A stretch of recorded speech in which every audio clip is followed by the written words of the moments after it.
Hello hi good afternoon everyone, this is Harshvardhan Tripathi और आज है नवंबर 20 2022। आज का द हिंदू हम डिस्कस करने वाले हैं। I would seek your apologies because मेरा अभी पेन टैप थोड़ा सा प्रॉब्लम कर रहा है, तो हम क्या है कि मार्क नहीं कर पाएंगे आपके सामने स्क्रीन पे, बट पेपर से रिलेटेड जो भी इंपॉर्टेंट चीज़ें हैं I am going to direct it to all of you. Now in the front page we have the very first news talking about Srinagar. Srinagar को 980 करोड़ की लागत लगाई जा रही है और उसको स्मार्ट सिटी मिशन के अंदर इंक्लूड किया जा रहा है।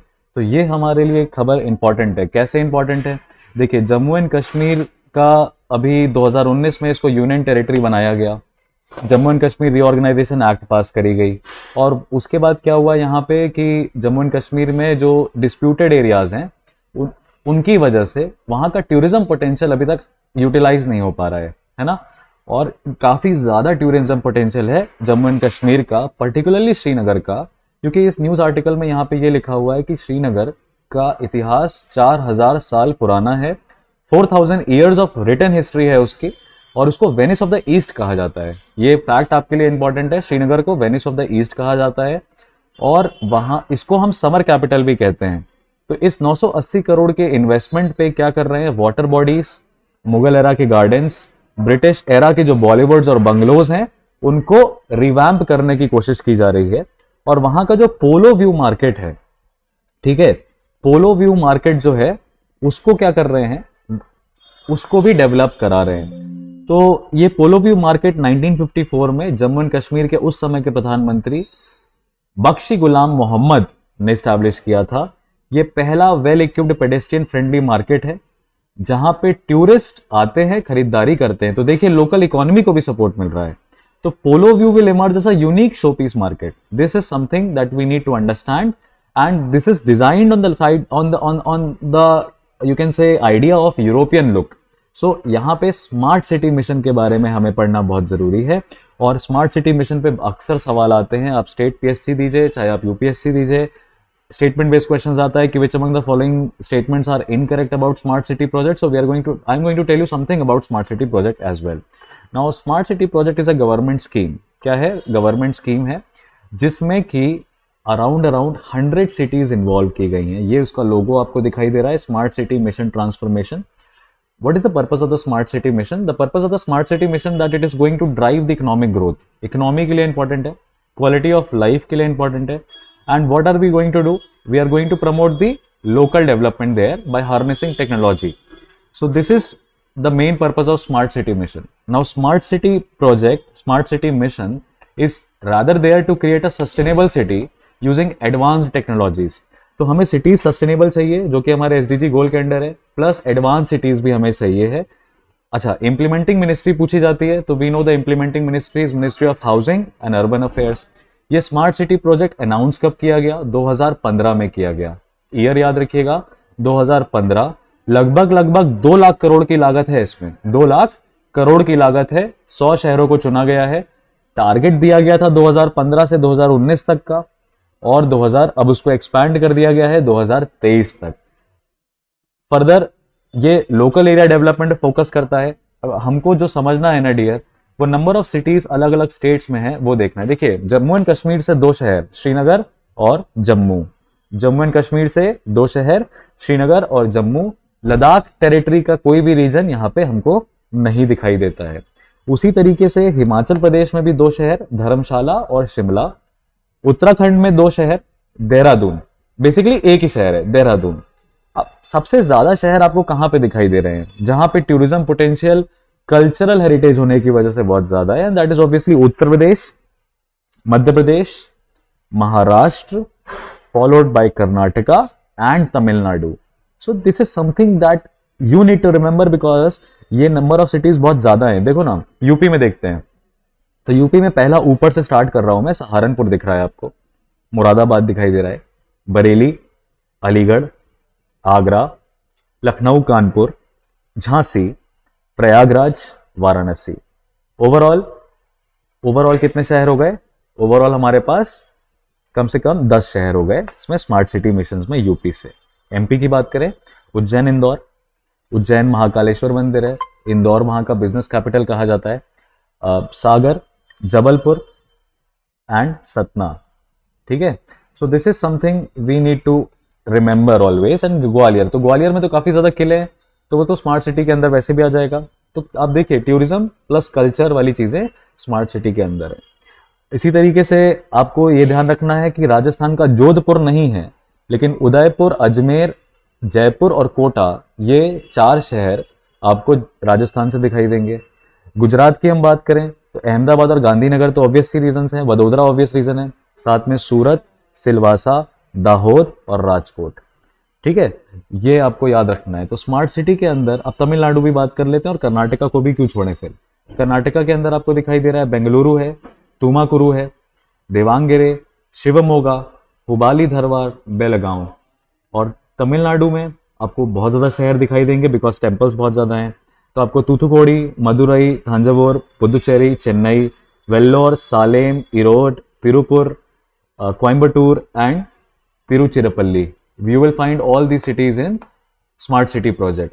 All right, so this is something that you need to remember, you need to follow. And north eastern region में जो कैपिटल्स हैं ऑलमोस्ट वही सारे हैं, लेकिन अरुणाचल प्रदेश में देखिए ईटानगर है capital plus Pasighat. Pasighat is also city. ये क्वेश्चंस कई बार ऐसे होते हैं मैच द कॉलम में आ जाए, मैच द कॉलम में आ जाए कि कौन सा शहर स्मार्ट सिटी के अंदर नहीं है, तो आपको ये याद होना डेफिनेटली ज़रूरी है. और कोई बड़े डिफिकल्ट काम नहीं है, प्रोमिनेंट सिटीज़ हैं ये सारी, प्रोमिनेंट सिटीज़ हैं. प्लस ये एक अलग इन्फोग्राफिक है जो आपको हेल्प करेगा, जैसे कि number of cities that are there included in the smart city, and maximum number of cities you will find are there in Tamil Nadu. Second number पे you will find that it is Uttar Pradesh. Third number में you will find that it is Maharashtra. Fourth पे मध्य प्रदेश और Karnataka, and उसके बाद fifth पे गुजरात है. ठीक है, तो ये आप ध्यान रख सकते हैं. ये सब चीज़ें आपको पता है. तमिलनाडु में 11 हैं, यूपी में 10 है, महाराष्ट्र में 8 है, और मध्य प्रदेश में 7 है, कर्नाटका में 7 है, गुजरात में 6 है. इस तरह के नंबर्स भी कई बार यूपी पीएससी और बीपीएससी में, स्टेट पीएससीज में पूछे जाते हैं. So you will always remember this. ठीक है, ये हो गया स्मार्ट सिटी प्रोजेक्ट के ऊपर. अब पेपर को हम आगे बढ़ाते हैं. Will take the newspaper forward and will try to understand कि आगे इसमें क्या दिया हुआ है. अब जो दूसरी खबर हमारे यहाँ पे है, यहाँ पे आपको देखने को दिखाई देगी, ये वाराणसी, काशी और तमिलनाडु, काशी और तमिलनाडु का एक जॉइंट कल्चरल इवेंट हुआ, काशी तमिल संगमम. काशी तमिल संगमम, जिसमें नरेंद्र मोदी साहब ने वनक्कम काशी वनक्कम तमिलनाडु करके ये संबोधन किया. अब काशी और तमिलनाडु का क्या कल्चरल लिंक है उसमें हमने को नहीं जाना है, लेकिन हमें ये पता है कि ये दोनों एंशियंट सेंटर्स माने जाते हैं कल्चर के और सिविलाइजेशन के. ठीक है, और इनका हज़ारों साल पुराना इतिहास है. प्लस यहाँ पे कल्चरल यूनिटी को प्रमोट करना है, लेगेसी ऑफ तमिल को एनरिच करना है, और यहाँ पे हमें हिंदी का भी प्रमोशन एक तरीके से किया गया. एक भारत श्रेष्ठ भारत, एक भारत श्रेष्ठ भारत के अंदर ये चीज़ें कराई जा रही हैं. ठीक है, रिलीजियस लीडर्स जो अधिनम्स हैं तमिलनाडु के, रिलीजियस प्लेसेस के, मोनास्ट्रीज के, उनको भी यहाँ पे ऑनर किया गया. और साथ में आपको यहाँ पे दिखाई देगा ट्रांसलेटेड वर्जन्स ऑफ थिरुकुरल जो कि तमिल में लिखी गई, वह उसके बारे में काशी में बताया जा रहा है. अब यहाँ पे हमारे लिए चोला डायनेस्टी के अंदर और विजयनगर एम्पायर के अंदर लिखा गया कोई भी टेक्स्ट बुक, कोई भी चीज़ें, वो सब हमको यहाँ पे लिस्ट बना लेनी चाहिए, उसको पढ़ लेना चाहिए. तो संगमम तो करंट अफेयर्स हो गया, लेकिन कल्चरल हेरिटेज या cultural relations of Tamil Nadu and Kashi आपका बैकग्राउंड हो गया. Gautam Navlakha out of jail to remain under house arrest, ये सब पॉलिटिकल न्यूज़ है. ये वाली जो फ्रंट पेज की न्यूज़ है बहुत इंपॉर्टेंट है. India proposes permanent secretariat in fight against terror, delegates are surprised. What happened, एक कॉन्फ्रेंस कराई इंडिया ने, no money for terror financing के नाम की, no money for terror NMFT की कॉन्फ्रेंस हुई, जहाँ पे 70+ कंट्रीज़ आई हैं. आज के पेपर में 93 कंट्रीज़ ने विजिट किया लिखा था, कल ये न्यूज़ आई थी तो उसमें 78 कंट्रीज़ के बारे में लिखा हुआ था.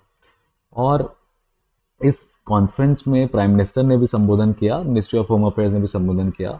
इनके साथ ही साथ पाकिस्तान और अफगानिस्तान आने से मना कर चुके हैं. चाइना ने ना हाँ बोला ना बोला, पर चाइना आया नहीं. प्राइम मिनिस्टर ने अपनी स्पीच में टेररिज्म की डेफिनेशन के ऊपर बात करी है, परिभाषा देने की, आतंकवाद की परिभाषा क्या है. अब प्राइम मिनिस्टर ने 3 देशों को इनडायरेक्टली टारगेट किया है बिना एक्सप्लिसिटली बोले. So no money for terror conference में Pakistan has been targeted, China has been targeted and America has been targeted. कैसे, प्रधानमंत्री ने अपने संबोधन में ये कहा कि आतंकवाद ही एक इंडिविजुअल है, टेररिज्म एक नेटवर्क है। आप मिसाइलों का इस्तेमाल करके, बंदूकों का इस्तेमाल करके आतंकवादी मार सकते हो, पर आतंकवाद नहीं ख़त्म होगा जब तक आप उनके नेटवर्क को हिट नहीं करेंगे। तो वो अमेरिका के पे डायरेक्ट अटैक था, एक तरीके का इंडिकेशन था कि आप वेपन सपोर्ट सप्लाई को मत प्रमोट करिए, नेटवर्क को बस्ट करिए। उन्होंने कहा कि कुछ ऐसी कंट्रीज़ हैं जो कि स्टेट स्पॉन्सर टेररिज्म को प्रमोट करती हैं। तो स्टेट स्पॉन्सर टेररिज्म आज की डेट में बहुत प्रॉब्लम है, क्योंकि पॉलिटिकल, आइडियोलॉजिकल, मॉरल, फाइनेंशियल सब तरह का सपोर्ट ऐसी कंट्रीज टेररिज्म को प्रोवाइड करती हैं। तो इन कंट्रीज़ पे हमें फ़ाइन लगाना चाहिए, कॉस्ट इम्पोज करना चाहिए, और इंटरनेशनल फोरम में इनको काउंटर करने की कोशिश करनी चाहिए, और इसके लिए हमारे पास जॉइंट एफर्ट का होना ज़रूरी है। तीसरा टारगेट उन्होंने चाइना पे साधा, और उन्होंने चाइना को टारगेट करते हुए, बिना नाम लेते हुए, ये कहा कि कुछ कंट्रीज ऐसी भी हैं जो कि आतंकवादियों को सपोर्ट करती हैं, आतंकवाद को सपोर्ट करती हैं, नेशनलिज्म, लिबरेशन का नाम देती हैं, और टेरर लिस्टिंग में उनका नाम अवॉइड कराती हैं। मसूद अजहर एक आतंकवादी है, 26/11 के का मुख्य आरोपी है, वो मुख्य मेन प्लानर है, जो कि इंडिया आया नहीं, पर पाकिस्तान से वो डायरेक्शंस दे रहा था। काफ़ी समय तक चाइना ने मसूद अजहर को शील्ड किया यूएनएससी में, और उसका नाम टेरर लिस्टिंग में नहीं आने दिया। तो ये चीज़ें हमारे लिए, भारत के लिए खतरा साबित होता है। तो इसलिए अमित शाह ने भी ये कहा कि अब कोई सोचने वाली बात नहीं है, टेररिज्म इज़ अबाउट आइडियोलॉजी, ठीक है, और किसी भी तरह के डिप्लोमेटिक मिशन से we can't solve it, so we need to attack and joint effort has to be taken. Now in this there are few key things that we need to study. What? जैसे financial action task force के लोग आए यहाँ पे, NIA के director general यहाँ पे मौजूद थे, एफएटीएफ के लोग आए, एनआईए के डायरेक्टर जनरल मौजूद थे, along with that international bodies हैं, कुछ पुलिस फोर्सेस हैं, जैसे यूरोपोल हो गया, इंटरपोल हो गया, they all also came here and attended this session. So we need to understand what in this particular thing, we need to understand that ये सारी बॉडीज़ हैं क्या, इनका पर्पस क्या है, क्योंकि यही चीज़ें फिर हमारे लिए स्टार्टिंग हो जाती हैं और हमें यही पढ़ना पड़ेगा। तो उसके लिए भी मैंने पीपीटी बनाई है, मैं आपको पीपीटी अभी शेयर करूंगा, आप उससे नोट्स बना सकते हैं। पर हम COP27 को भी देख लेते हैं थोड़ा यहाँ पे। देखिए, ये आज के पेपर में यही 3 टॉपिक हैं मेजर, पूरा न्यूज़पेपर में यही 3 टॉपिक हैं, और अगले पेजेस में मैं आपको टॉपिक्स बता दूंगा पढ़ने के लिए। मैं उनको डिटेल में डिस्कशन नहीं करूँगा, वो आपका काम है करने का। संडे का सेशन आपको भी पता है कि हमेशा डाइवर्स होता है और डिफरेंट होता है आपके रेगुलर करंट अफेयर्स के सेशन से। तो COP27 likely to agree on fund to redress climate change. COP27 Egypt में हो रही है, शर्म एल शेख नाम के शहर में, और 27वीं मुलाकात है, कॉन्फ्रेंस ऑफ पार्टीज 27वीं मुलाकात है। किन की 27वीं मुलाकात है? उन देशों की मुलाकात है जिन्होंने 1992 में क्लाइमेट चेंज समिट, जिसको हम रियो अर्थ समिट के नाम से भी जानते हैं, उनको अटेंड किया, और United Nations framework convention on climate change UNFCCC को साइन किया। UNFCCC को साइन करने वाली ऑल ओवर वर्ल्ड में 195 कंट्रीज़ हैं जो COP27 अटेंड कर रही हैं। और COP27 में सिर्फ एक ही बात चल रही है, क्लाइमेट फाइनेंसिंग के ऊपर बात चल रही है कि क्या क्लाइमेट फाइनेंसिंग ज़रूरी है।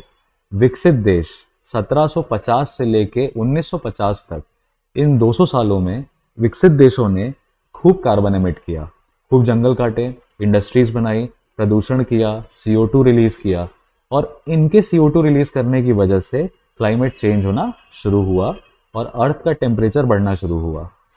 डेवलपिंग कंट्रीज़ जो हैं, यानी एमर्जिंग इकोनॉमीज़ जो हैं, अधिकतर कंट्रीज़ 1950 के बाद ही आज़ाद हुई, और उसके बाद ही उन्होंने अपना इंडस्ट्रियलाइजेशन का प्रोसेस स्टार्ट किया। टेक्नोलॉजिकल सपोर्ट हमको डेवलप्ड कंट्रीज़ ने दिया, वो भी 1950 के बाद दिया। हाँ, ये बात सही है कि 1950 के बाद डेवलपिंग नेशंस जैसे कि ब्राज़ील हो गया, इंडिया हो गया, चाइना हो गया, इंडोनेशिया हो गया, इन्होंने 75 सालों में बहुत तेज़ी से इंडस्ट्रियलाइजेशन किया, मॉडर्न टेक्नोलॉजीज़ का इस्तेमाल किया, क्योंकि सारी टेक्नोलॉजीज भी विकसित हो चुकी थी 200 सालों में। लेकिन कुछ ऐसे भी देश हैं जिनका क्लाइमेट चेंज में ना तो कोई कंट्रीब्यूशन है, और वो विक्टिम है क्लाइमेट चेंज के। जैसे श्रीलंका की बात करें, आपको पता है श्रीलंका एग्रीकल्चर कंट्री है प्राइमरीली, और वहाँ पे बहुत इंडस्ट्रीज़ नहीं है, टेक्सटाइल इंडस्ट्री है श्रीलंका में, लेकिन अगर कोई समुद्री बवंडर आता है तो सबसे पहले श्रीलंका को बर्बाद करता है। मॉरिशस की बात करें, मालदीव्स की बात करें, ये छोटे छोटे आइलैंड कंट्रीज़ हैं जिनके अंदर कोई इंडस्ट्री नहीं है, कार्बन एमिशन ऑलमोस्ट ज़ीरो है इनका, लेकिन क्लाइमेट चेंज की वजह से अगर कोई साइक्लोन बनता है, टेम्परेचर बढ़ता है समुंदर का, तो सबसे पहला नुकसान इन आइलैंड नेशंस में आता है। तो इन देशों को कंपेंसेशन चाहिए। किन से चाहिए? उन देशों से कंपेंसेशन चाहिए जो जिम्मेदार हैं क्लाइमेट चेंज करने के लिए। अब कंपेंसेशन का मतलब क्या है? कंपेंसेशन का मतलब ये है कि जिससे आपको कंपेंसेशन चाहिए उसको उसकी गलती का एहसास कराओ। यानी America, Germany, UK, Italy, France, Canada, Australia, ऐसे बड़े बड़े देशों को पहले तो ये रियलाइज़ कराओ कि तुम कसूरवार हो, तुम्हारी वजह से हो रहा है ये। कौन सा देश आपको लगता है कि ये चीज़ मानेगा? कोई नहीं मान रहा, कोई भी नहीं मान रहा। तो इसका एक तरीका निकाला गया। क्या निकाला गया? पर कैपिटा एमिशन को चेक करेंगे। पर कैपिटा एमिशन को चेक करेंगे डेवलप्ड नेशंस में, डेवलपिंग नेशंस में। मतलब कि हर प्रत्येक व्यक्ति का कोई ना कोई कार्बन रिलीज करने में, CO2 रिलीज करने में एक तरीके से योगदान है।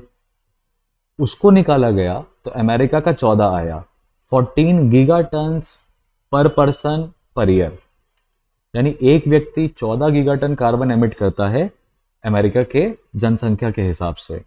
उसी चीज को भारत में अगर देखें तो 2.2 है। आप समझिए, अमेरिका का एक व्यक्ति 14 टन CO2 रिलीज कर रहा है, इंडिया का एक व्यक्ति 2.2 टन रिलीज कर रहा है। बहुत अंतर हुआ। तो अब इंडिया क्यों कंपेंसेशन देगा?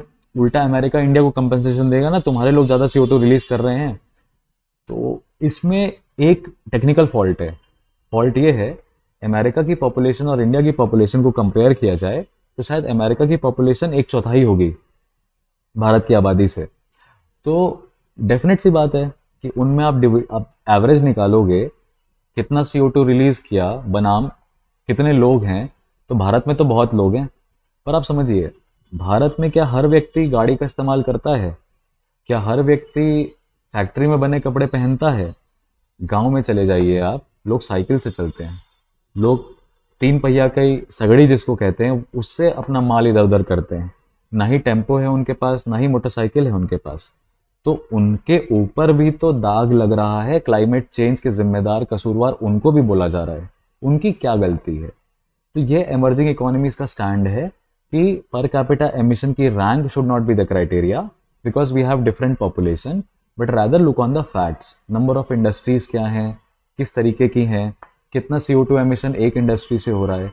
These all are the parameters that one has to check while deciding who shall be the legitimate country to provide the funds, compensation funds.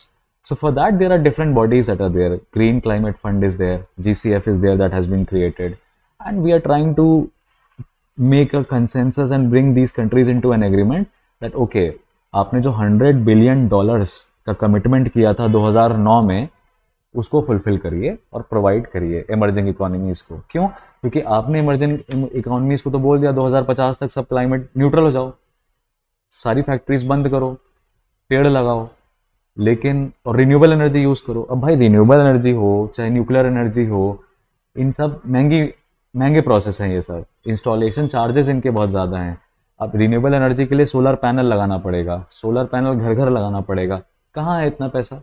Bharat जैसे देश में सोलर पैनल लगाने के लिए 1.5 से 2 लाख रुपए लगते हैं। अब एक आम आदमी जिसकी मासिक इनकम 12-15 हज़ार रुपए है, साल भर में वो व्यक्ति कम से कम 2 लाख रुपए कमाता है, वो तो लगाएगा नहीं सोलर पैनल। पर जिम्मेदारी आप उस पर भी बराबर दे रहे हो, क्लाइमेट चेंज के कसूरवार उसको भी बोल रहे हो। तो हमें पैसा चाहिए अगर हम रिन्यूएबल एनर्जी चाहते हैं। तो गाड़ियाँ, रिन्यूएबल एनर्जी आपने बोला इलेक्ट्रिक कार बनाओ। अब इलेक्ट्रिक कार 28 लाख की गाड़ी आ रही है। आम आदमी जो गाड़ी खरीदता है वो 4 लाख 5 लाख में खरीद लेता है 800 सीसी की गाड़ी, पेट्रोल और CNG की। उतनी ही मॉडल की इलेक्ट्रिक गाड़ी 15 लाख की आ रही है। आम आदमी कैसे खरीद पाएगा? तो या तो सरकार सब्सिडी दे, सरकार डिस्काउंट दे, या इंटरनेशनल प्रोसेस के हिसाब से आप फंडिंग ले आइए अपने पास और चीज़ों को सस्ता करिए, तभी तो एनर्जी ट्रांजिशन पॉसिबल हो पाएगा। ये प्रैक्टिकल बातें हैं। और यहीं पे जो विकासशील देश हैं विकसित देशों को कन्विंस करने की कोशिश कर रहे हैं that we need your money and your resources if we want to bring climate change down. Target क्या है? भारत, पूरे विश्व का, पूरी धरती का average temperature currently 17 degree Celsius है। ये 1.5 डिग्री सेल्सियस के आगे नहीं जाना चाहिए। मतलब कि 17 में 1.5 जोड़ें, 18.5 degree Celsius. 18.5 degree Celsius temperature 2100 तक नहीं टच करना चाहिए किसी भी कीमत पे। अगर ऐसा हो गया तो एक ट्रिगर, मतलब एक बंदूक की गोली में ट्रिगर प्रेस हो जाएगा। क्या ट्रिगर है?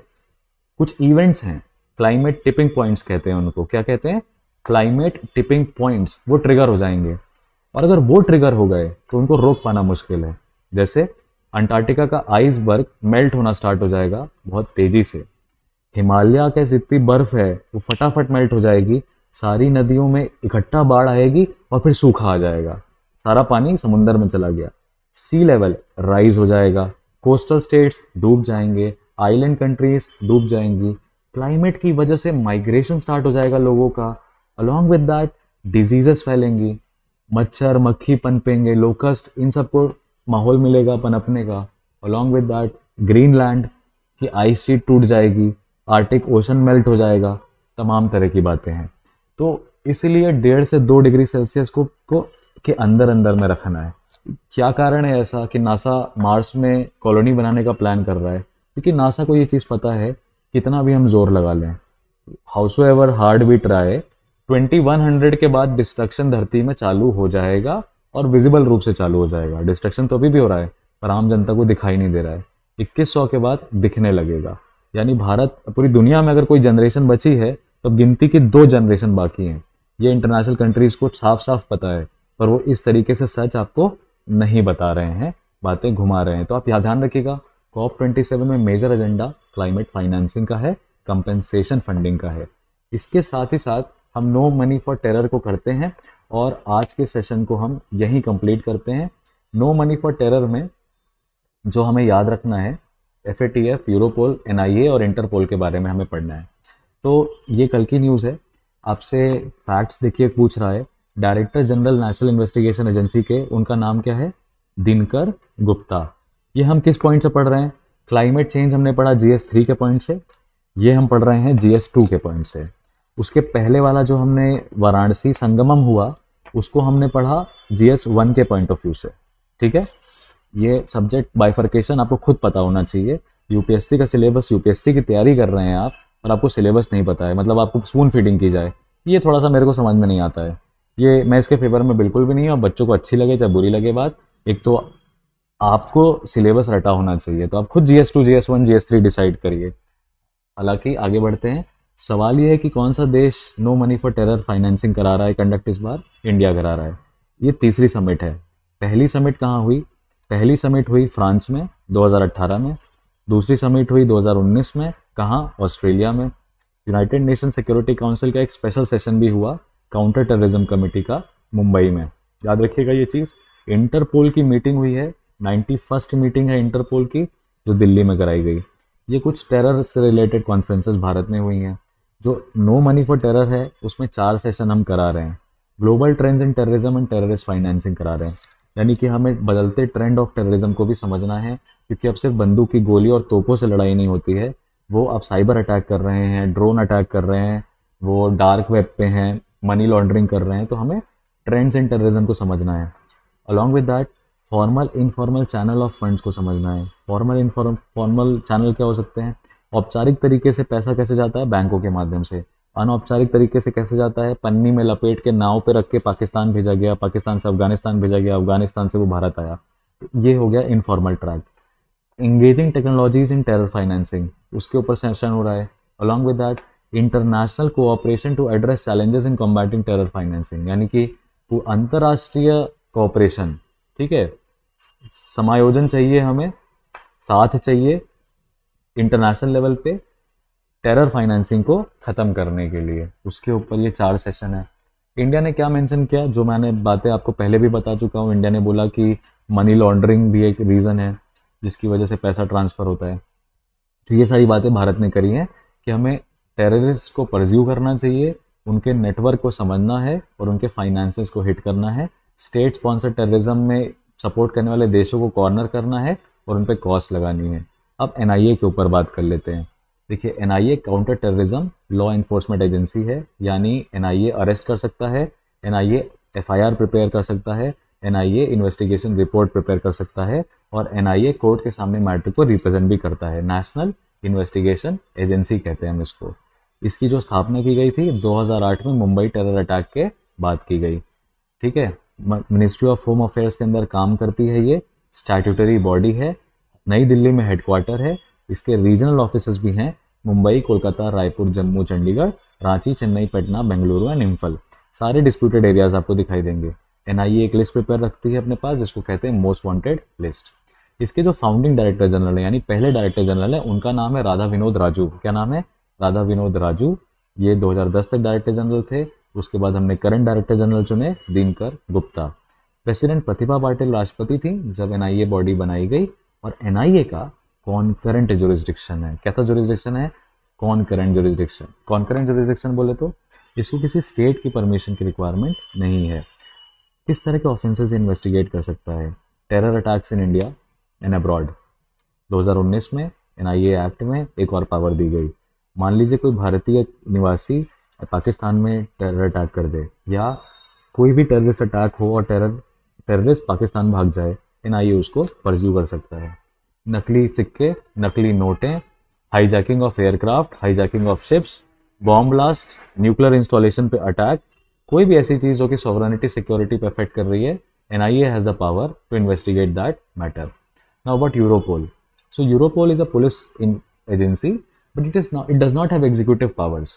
एग्जीक्यूटिव पावर ना होने का मतलब ये अरेस्ट वरेस्ट नहीं कर सकती है, इन्वेस्टिगेशन नहीं कर सकती है। ये सिर्फ इंफॉर्मेशन गैदर करती है, इंफॉर्मेशन शेयर करती है इंटरपोल के साथ। ठीक है, ये 1998 में ये बॉडी बनाई गई थी। क्रिमिनल इंटेलिजेंस शेयरिंग करती है, ऑर्गेनाइज क्राइम और टेरर अटैक्स को एड्रेस करती है। इसके जो हेडक्वार्टर है हेग नीदरलैंड्स में है। एग्जीक्यूटिव डायरेक्टर का नाम कैथरीन डे बॉल है। इस बॉडी को बनाने का आइडिया 1991 में जर्मन चांसलर हर्मल कॉन्ड ने दिया था। हेलमट कोल ने बोला कि हमें एफबीआई जैसी बॉडी बनानी है। इंटरपोल की अगर हम बात करें तो इसका 91st सेशन इंडिया में हुआ। अब इंटरपोल का फुल फॉर्म क्या है? International criminal police organisation. 1923 में इसकी स्थापना की गई। फ्रांस लियोन में इसका हेडक्वार्टर है। 195 देश इसमें जुरिस्डिक्शन इंटरपोल का है। 181 देश लगभग पैसा प्रोवाइड करते हैं इंटरपोल को, इंफॉर्मेशन शेयर करते हैं।